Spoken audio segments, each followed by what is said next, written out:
What's happening, everybody? The big news today is I am going to get a hair transplant on Monday. This Monday coming up, I'm going to get a hair transplant right here at Dr.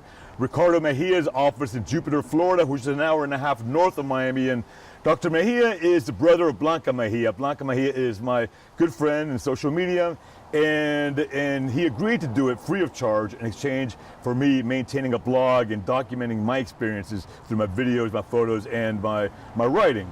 And of course, the blog is not just going to be about hair transplants, because that would be boring to a lot of people. I'm going to really talk about health and diet and exercise and dating. You know, I'm a 43-year-old man. I'm single. I've recently lost 20 pounds, and I'm going to lose another 10.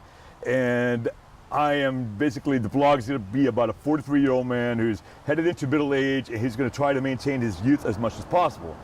And hopefully other men will be interested in this. And we are going to be talking about dating, and we're going to get some women on here and talk about what do women look for in a man and what do men look for in a woman, and all that kind of fun stuff. Normal frontal hairline can be anywhere where it is or a little bit lower, okay? Mm-hmm. It's just like what's really going to frame the face correctly. Right.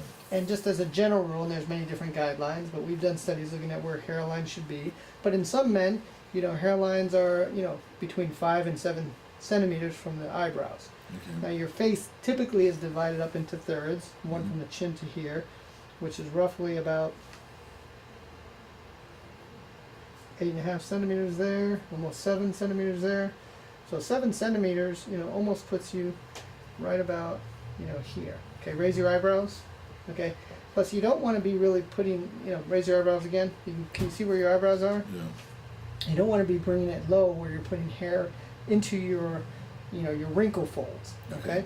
So your hairline is not too far off from where, ideally it should be. Right. And I don't know if when you were younger it was a lot lower, or it was kind of always fairly high. Yeah, it was fairly high. Yeah, okay. So, that's why I say you don't really want to go normal. And, for some people, their forehead, their build, their anatomy, it's a lot lower than this. But, that's why every hairline is customized for each individual person, okay? So for you, we might just kind of keep this existing hairline, where it's at, okay? And in terms of, an aggressive hairline, and this is going to be, none of this is, straight line. This is just kind of an idea to give you, some options. I'm just kind of quickly doing this here. There's many different ways to fill this in. One is, if you see there, can you see that? Yeah. Okay. One is you can kind of fill this in, like that, keeping it somewhat conservative. Or if you want to be even more aggressive, we can be more aggressive and bring it in, a little bit closer that way. Yeah. And we find a right balance.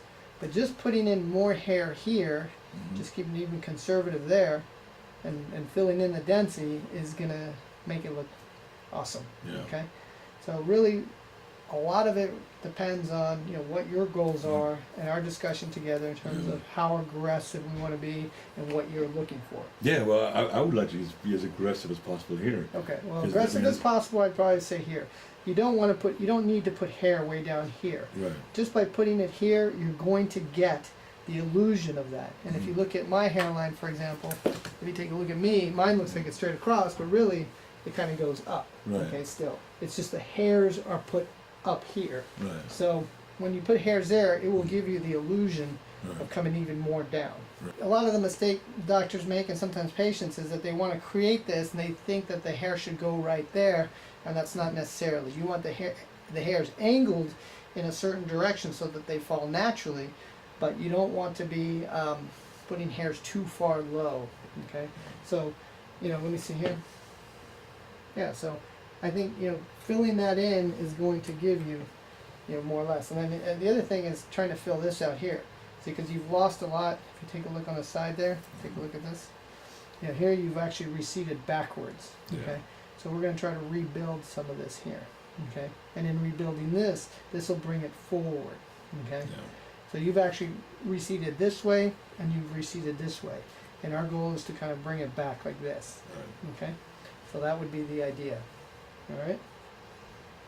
Now, in terms of how many grafts you need, well, your density, you've got really good density. Okay, so getting the number of hairs is not an issue, and this is where we typically take the hairs, and you've got a lot of hair. So We basically take the hair from here, we'll divide them up into individual follicular unit grafts, and then transplant the singles here in a very tight density to give you a very natural hairline, and then blend it all the way in to the back, as far back as we can go. Yeah. Okay? Any questions about what I've drawn there?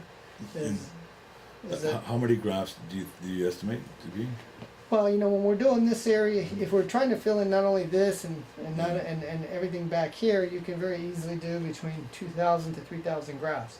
I mean, just to fill this area in alone in a very tight density, you can easily do between 600 to 800 grafts just here alone in this triangle. Right.